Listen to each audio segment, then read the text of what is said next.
मैंने एक तो पोस्टर लगा के रखा हुआ है, आप सभी देख रहे होंगे कि कल कल भी ये टॉपिक अच्छे से नहीं हो पाया था। तो आज इस टॉपिक पे बात कर लेते हैं, जैसे स्वास्थ्य की परिभाषा, है ना। हमारे विश्व स्वास्थ्य संगठन के अनुसार स्वास्थ्य की परिभाषा के बारे में आज हम लोग चर्चा करते हैं कि जो WHO है वो स्वास्थ्य की परिभाषा को किस तरह से परिभाषित करता है।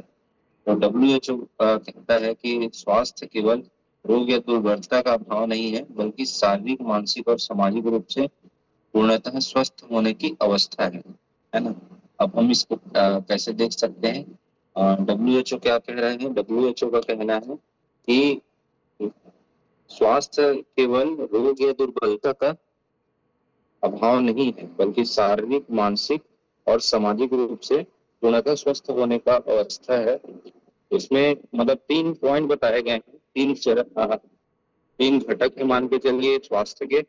तो उन घटक के बारे में भी हम लोग आज चर्चा करेंगे कि इन घटकों को हम लोग कैसे अपने जीवन में उतार सकते हैं, या यह हमारे जीवन के लिए कितना आवश्यक होता है।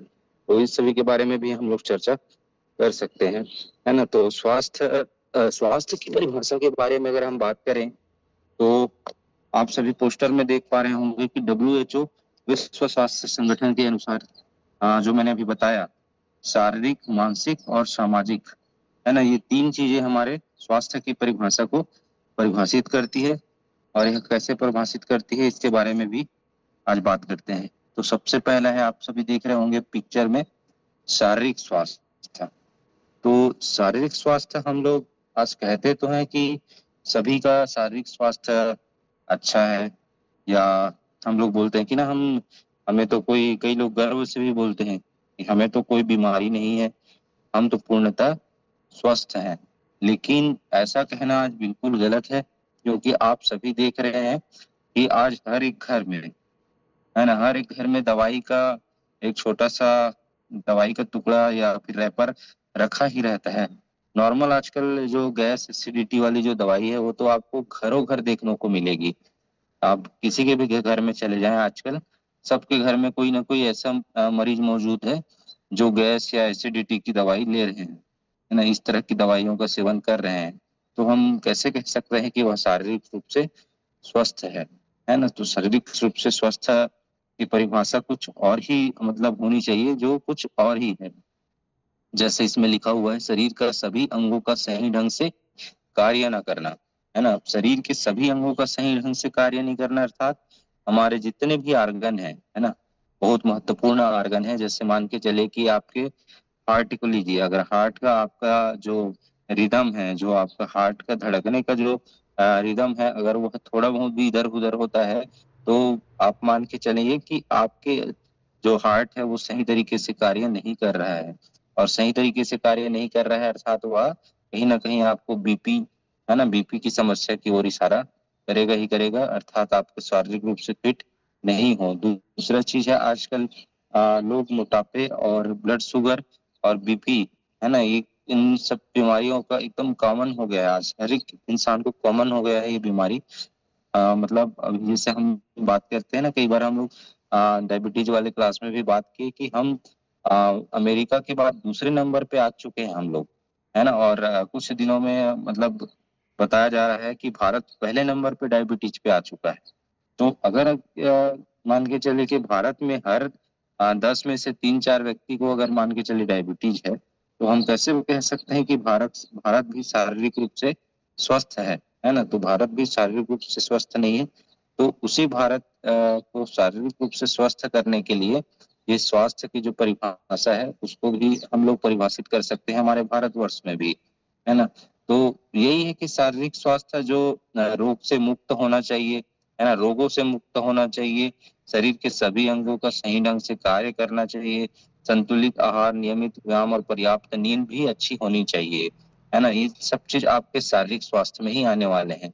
अब उसको हम लोग पॉइंट टू पॉइंट अगर हम समझने का प्रयास करें, तो शरीर के सभी अंग मतलब जितने भी ऑर्गन है ना, टोटल हमारे शरीर में जितने ऑर्गन काम करते हैं, आपके किडनी फंक्शन हो, लीवर फंक्शन हो, आपके जो पेंक्रियास से इंसुलिन रिलीज होने का जो दर हो, आपके कोलेस्ट्रॉल मैनेज करने का जो दर हो, आपके हार्मोन्स रिलीज होने के दर हो, सभी दरें मतलब सामान्य रूप से अगर चलेगी, तभी आप शारीरिक रूप से आप स्वस्थ हैं मान के चलिए, है ना? अगर इसमें से कुछ भी अगर मान लीजिए प्रॉब्लम होता है, जैसे आपके हार्मोन्स जैसे हम नींद की बात करते हैं, तो नींद के लिए हम लोग कई बार बात करते हैं ना कि नींद के लिए हमारे अ अ, ब्रेन से एक हार्मोन्स मेलाटोनिन नाम की जो हार्मोन्स रिलीज होती है, तो अगर मान के चलिए कि वही हार्मोन्स रिलीज नहीं हो पा रही है, आपके ब्रेन से मेलाटोनिन हार्मोन्स मतलब उसका प्रोडक्शन अच्छे से नहीं हो पा रहा है, तो आप रात में बिस्तर में जाने के बाद भी आप छटपटाएँगे ही। क्यों छटपटाएँगे? क्योंकि आपका हार्मोन्स तो बन ही नहीं रहा है ना, अच्छे से नहीं बन पा रहा है, तो आपको ये सब प्रॉब्लम होगी और आपको फिर सुबह आप अर्ली मॉर्निंग अच्छे से काम भी नहीं कर पाएँगे, मतलब अनिद्रा की स्थिति बन जाएगी, है ना? तो सोचिए कि आपके शरीर में एक छोटे से चीज़ का अगर अच्छे से कुछ क्रियाकलाप नहीं हो पा रहा है ना? तो कितनी बड़ी परेशानियाँ होंगी। वैसे ही आपके एसिड लेवल बढ़ने का कारण क्या होता है कि भई आप खाने के तौर-तरीकों को चेंज कर रहे हैं, आपके शरीर के जो मेटाबॉलिज़्म है उसको आप स्ट्रॉन्ग करने के लिए आप कार्य नहीं कर रहे हैं। तो इसमें भी क्या होगा कि आपके पेट में जो प्रॉब्लम होगी, है ना? जो गैस एसिडिटी बढ़ रही है, वो भी आपको कहीं न कहीं गंभीर रूप से बड़ी बीमारी के लिए अग्रसर करेगी। तो इस तरह से हम अपने शारीरिक स्वास्थ्य को देखें, तो छोटे-छोटे चीज़ों से हम रिलेट करके देख सकते हैं, है ना? जैसे लोगों में ब्लड शुगर की हम बात करते हैं ना, ब्लड शुगर बढ़ रहा है, तो ब्लड शुगर आखिर बढ़ क्यों रहा है ना? इसका शारीरिक स्वास्थ्य ब्लड शुगर की वजह से खराब क्यों हो रहा है? तो इसको भी आज लोग मतलब समझते नहीं हैं उसको। है ना? कि छोटी-छोटी चीज़ें होती हैं, जो हमारे शारीरिक स्वास्थ्य को मतलब प्रभावित करती हैं और हमारे छोटे-छोटे अंग, जैसे पैंक्रियाज़ की ही मैंने बात की, है ना? हमारे लीवर से लगा हुआ एक अंग होता है, पैंक्रियाज़ होता है। तो पैंक्रियाज़ से ही इंसुलिन रिलीज़ नहीं हो पाती, वो कितना बड़ा परेशानी हमारे जीवन में क्रिएट करता है, इसके बारे में आप सोचिए कि इंसुलिन अगर हमारे शरीर से रिलीज़ नहीं होता है, तो हम जितने भी ग्लूकोज़, फ्रक्टोज़ जितने भी हम खाने में जो भी चीज़ें खा रहे हैं, उसको सही तरीके से उसको हमारी कोशिकाओं में ब्लड के थ्रू कोशिकाओं में पहुँचाने का कार्य ही नहीं हो पाता, अर्थात कोशिकाओं में नहीं पहुँचेगा तो क्या होगा कि हमारे शरीर में लग ही नहीं रहा है, वो होता है ना कि खाए-पिए लेकिन अंग नहीं लगा, ऐसी स्थिति बन जाती है। तो थोड़ा-सा इंसुलिन के अनबैलेंस होने की वजह से भी कितनी सारी परेशानियों का सामना हमको करना पड़ सकता है, इसके बारे में भी आप समझिए, है ना? तो शारीरिक स्वास्थ्य में जो एक पॉइंट जो बताया गया है, वो इन सब चीज़ों को आप रिलेट करके देख सकते हैं कि शरीर के सभी अंगों का सही ढंग से कार्य नहीं कर पाना। हाथ-पैर वाली चीज़ें तो अलग है कि आपके हाथ-पैर कभी कुछ काम नहीं कर रहे हैं या कुछ हो रहा है, वो अलग चीज़ें हैं। लेकिन मुख्य रूप से आप देखेंगे ना तो आपके सभी अंगों के ऊपर ही यह फिट बैठता है कि शरीर के जितने ऑर्गन हैं, उस पर ही यह फिट बैठता है। क्योंकि ऑर्गन अगर आपके एक भी ऑर्गन अगर अच्छे से कार्य नहीं कर रहे हैं, तो आप बिल्कुल शारीरिक रूप से स्वस्थ नहीं हो सकते हैं, ना ही आप एक अच्छे स्वास्थ्य की जर्नी को आप प्राप्त कर सकते हैं, है ना? हमें जो ईश्वर ने यह शरीर दिया है, वह एक अच्छे स्वास्थ्य की जर्नी के लिए जो शरीर दिया है, तो उस अच्छे स्वास्थ्य की जर्नी को हम लोग कुछ आगे बढ़ने के लिए हमें अपने अंगों को पोषित करके रखना होगा, पोषण देते रहना होगा, है ना? तो अगर हम अपने अंगों को पोषण नहीं देंगे या अपने अंगों के उचित व्यवहार के लिए हम कार्य नहीं करेंगे, जैसे हम प्रतिदिन योग और मेडिटेशन यहाँ बैठ के क्यों कर रहे हैं? हम इसलिए कर रहे हैं क्योंकि हम हमारे सारे अंग सुचारू रूप से संचालित होते रहें, है ना? सुचारू रूप से संचालित नहीं होंगे, हमारा कोई भी अंग सुचारू रूप से संचालित नहीं होगा, तो हमारा जो शरीर है, वो कहीं न कहीं बीमारी की कंडीशन में जा सकता है, मतलब रोगों से प्रभावित हो सकता है। तो ये बहुत इम्पोर्टेंट है ना? उसके बाद में देखिए दूसरा जो इसमें पॉइंट बताया गया है, रोग से मुक्त होना, है ना? रोग से मुक्त होना। शारीरिक स्वास्थ्य की क्या निशानी है? रोग से मुक्त होना। तो रोग से हम मुक्त कब रहेंगे? जब हम अपने शरीर का ध्यान रख पाएँगे। हम आज जितने भी हम लोग बातें करते हैं, हम लोग प्रतिदिन हम क्लास में भी बातें करते हैं कि हमें रोग से मुक्त रहना है। रोग से मुक्त अब कैसे रहेंगे हम? दिनचर्या का पालन करके।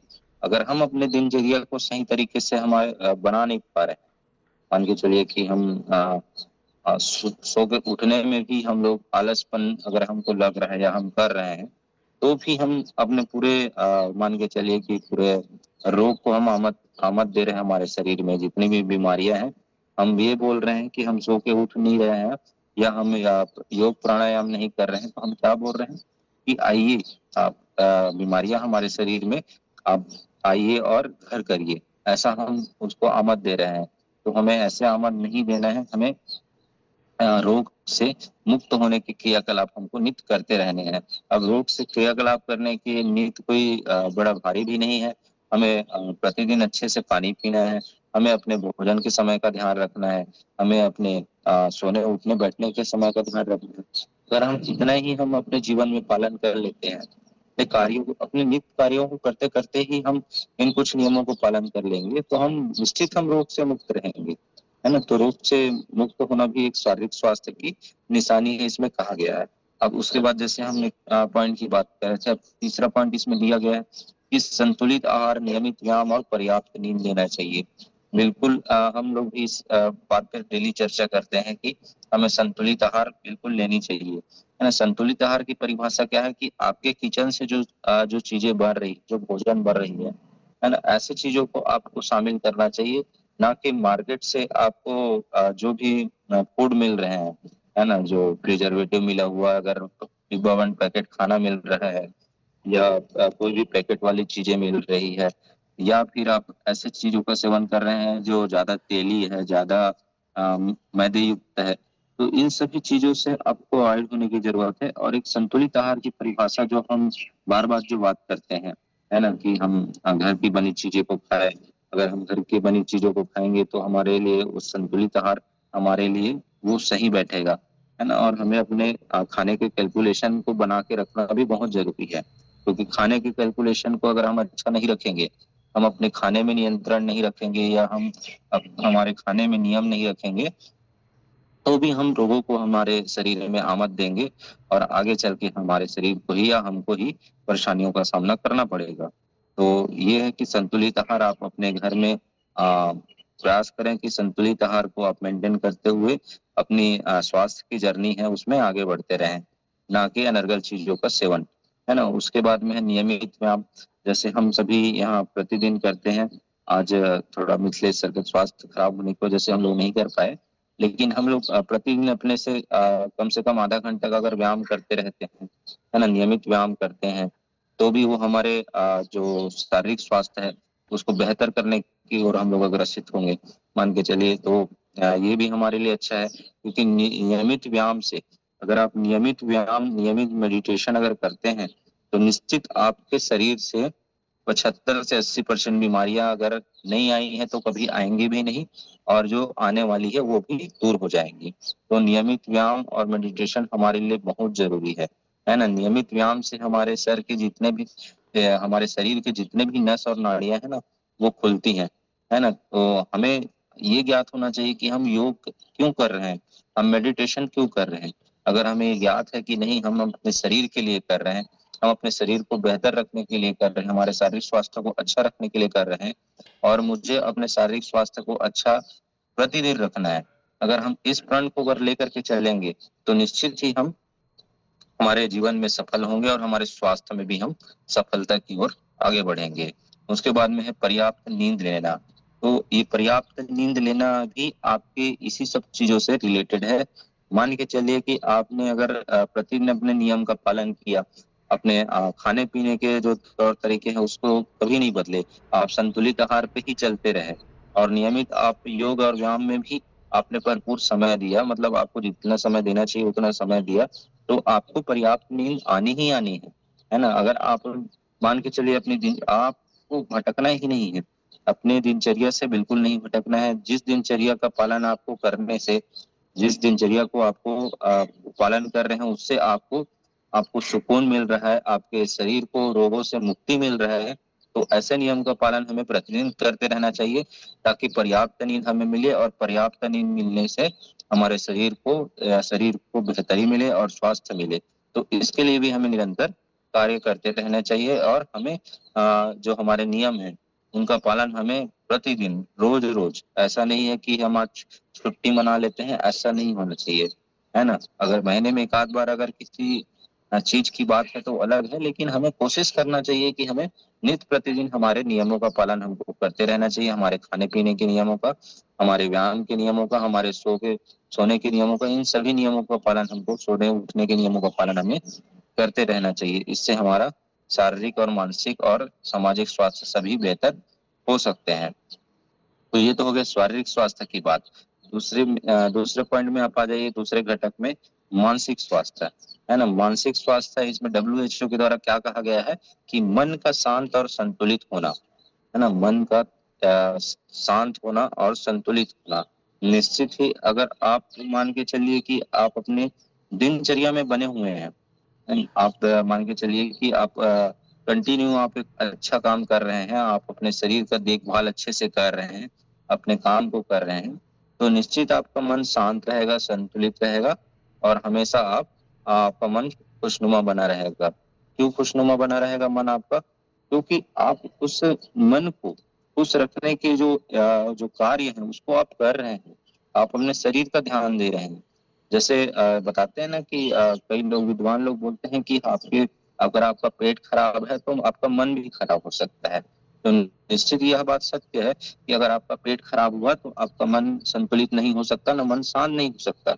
ऐसा क्यों होता है? क्योंकि नहीं, हम फाइबर युक्त भोजन नहीं लेंगे और अच्छा भोजन नहीं लेंगे तो हमारा जो डाइजेशन है वो अच्छे से नहीं हो पाएगा।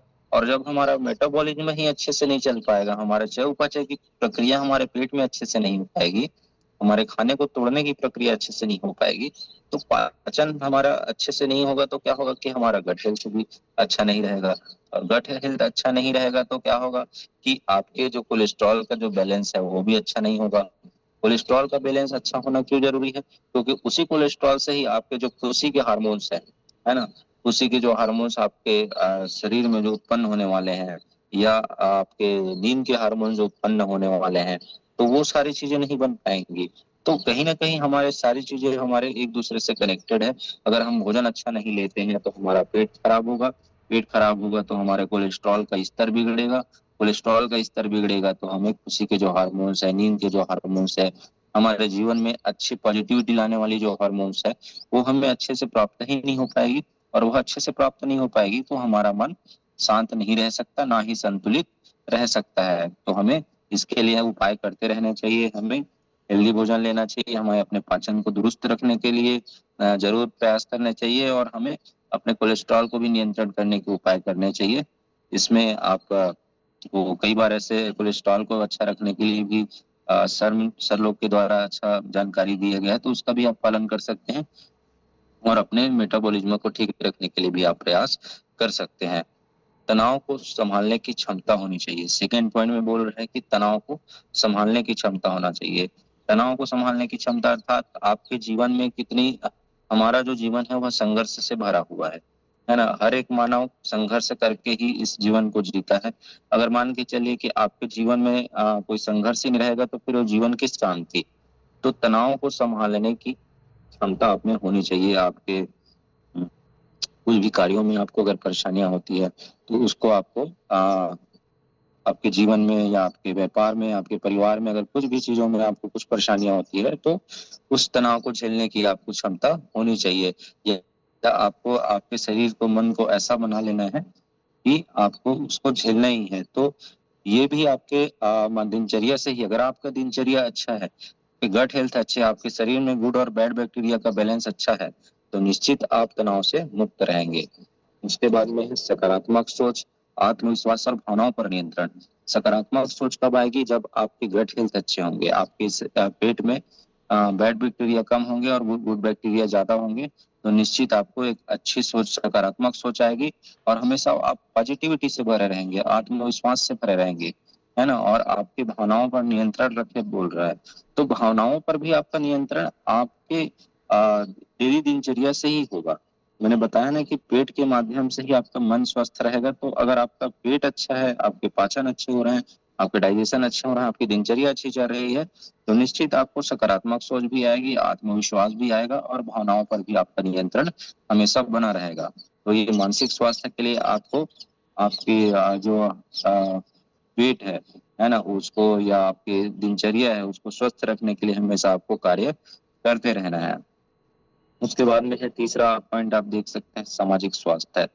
परिवार और समाज के साथ अच्छे संबंध रखना, है ना। परिवार और समाज के साथ अच्छे संबंध रखना अर्थात हमें हमें कम्युनिटी के साथ बन के रहना चाहिए। कम्युनिटी में हमें, जैसे हमको कुछ परेशानियां होती है तो हम कम्युनिटी में अगर किसी दोस्त यार होता है या परिवार में कोई अच्छा जो एक कोई भी पर्टिकुलर एक से दो भी मित्र अगर अच्छे होते हैं तो हम उसको शेयर करते हैं हर चीजें बातें, है ना। तो हर चीज को हमको शेयर करने के लिए भी कम्युनिटी का होना हमारे लिए बहुत जरूरी है। अर्थात एक कम्युनिटी हमारे पास एक या दो की संख्या में ही सही लेकिन होनी चाहिए, क्योंकि हम उससे कुछ अच्छा सलाह मशवरा कर सकें या हम कुछ परेशानियों में तो उनसे निकल सके। इसलिए यह सामाजिक स्वास्थ्य हमारे लिए भी ये भी बहुत जरूरी है। इसमें कहा गया है ना, जैसे सहयोग, सम्मान और सामंजस्य की भावना रखनी चाहिए। सहयोग की भावना अगर आप रखते हैं तो आपके लिए भी कोई सहयोग की भावना रखेगा। सम्मान की भावना आप किसी के लिए रखते हैं, आप किसी को सम्मान देते हैं तो सामने वाला भी आपको सम्मान देता है। आप किसी की परेशानी में मदद करते हैं तो वो अभी आपको परेशानी से निकालने के लिए काम करता है। तो इसके लिए भी सामाजिक स्वास्थ्य हमारे लिए बहुत जरूरी है।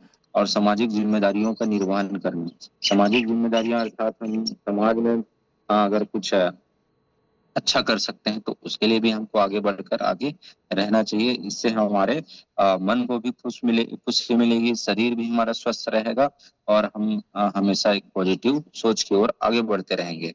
तो आशा करता हूँ आप सभी को ये तीनों घटक समझ में आए होंगे। तो सरल शब्दों में हम इसको समझ सकते हैं कि जब व्यक्ति शारीरिक रूप से फिट, मानसिक रूप से संतुलित और सामाजिक रूप से सक्रिय व संतुष्ट हो, तब उसे स्वस्थ माना जाता है। ये कह रहा है WHO, है ना। अब WHO की, विश्व स्वास्थ्य संगठन की ये बात है ना। वो क्या कह रहा है कि जब व्यक्ति शारीरिक रूप से फिट, मानसिक रूप से संतुलित और सामाजिक रूप से सक्रिय व संतुष्ट हो, तब उसे स्वस्थ माना जाता है।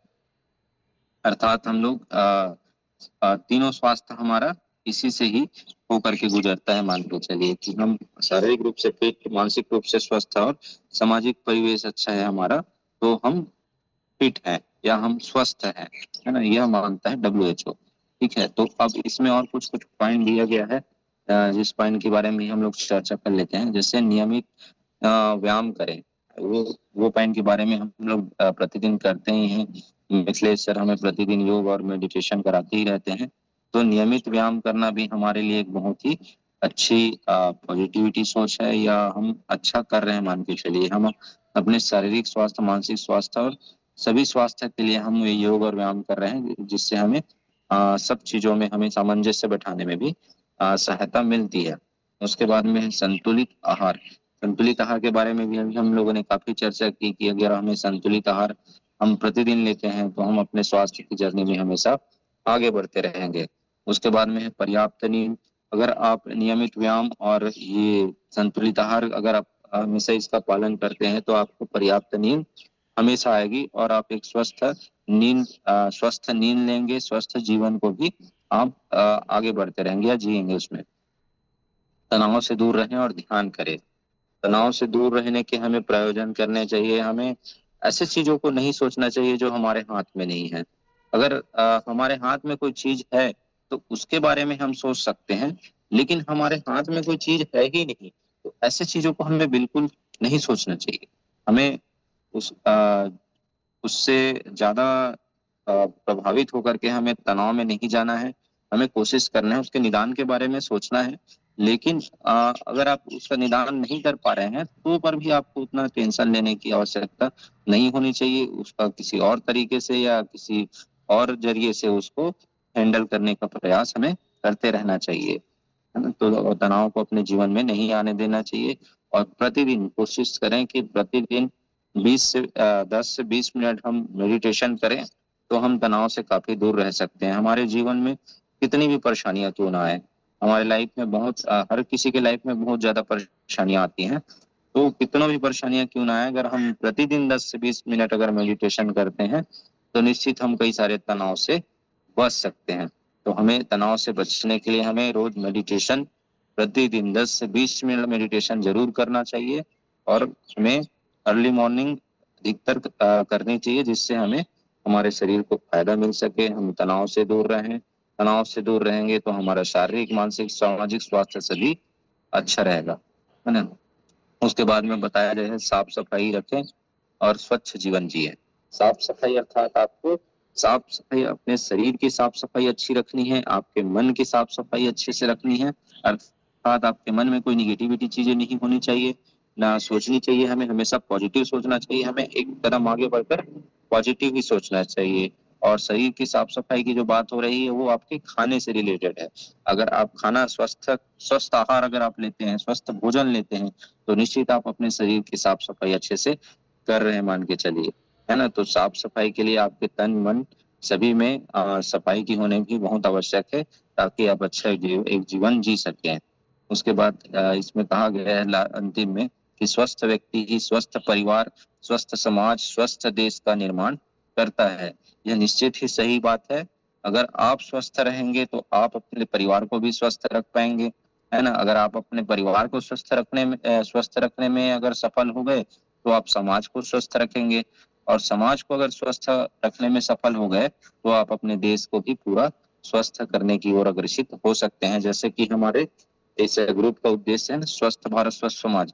तो हम सबसे पहले हम अपने अपने दिनचर्या को अच्छा रखें, अपने शरीर को स्वस्थ रखें, तत्पश्चात अपने परिवार के स्वास्थ्य के लिए अच्छा करने का प्रयास करें। उसके पश्चात परिवार को अच्छा करने के बाद हम समाज को स्वस्थ रखने की ओर आगे बढ़े, और समाज को स्वस्थ रखने के बाद हम देश हित के लिए भी हम कार्य कर सकते हैं। तो निश्चित आप सभी को आज की जो मेरी ये जो बातें हैं वो आपको आसानी से समझ में आई होगी, आशा करता हूँ। तो आप सभी को आज के लिए धन्यवाद, है ना? WHO विश्व स्वास्थ्य संगठन के अनुसार जो स्वास्थ्य की परिभाषा है उसको आप लोगों ने अच्छे से समझा होगा। और आप सभी एक चीज का हमेशा ध्यान रखें कि स्वास्थ्य केवल हमारे शारीरिक दुर्बलता या रोग से नहीं है। हमारा स्वास्थ्य जो है वह शारीरिक, मानसिक, सामाजिक तीनों स्वास्थ्य हमको रिलेट करके देखना है। हमें सभी को तीनों स्वास्थ्य को बेहतर करके रखना है, और हमें एक अच्छी लाइफ को जीनी है। तो आज के लिए बस इतना ही। आप सभी का बहुत बहुत धन्यवाद जुड़ने के लिए।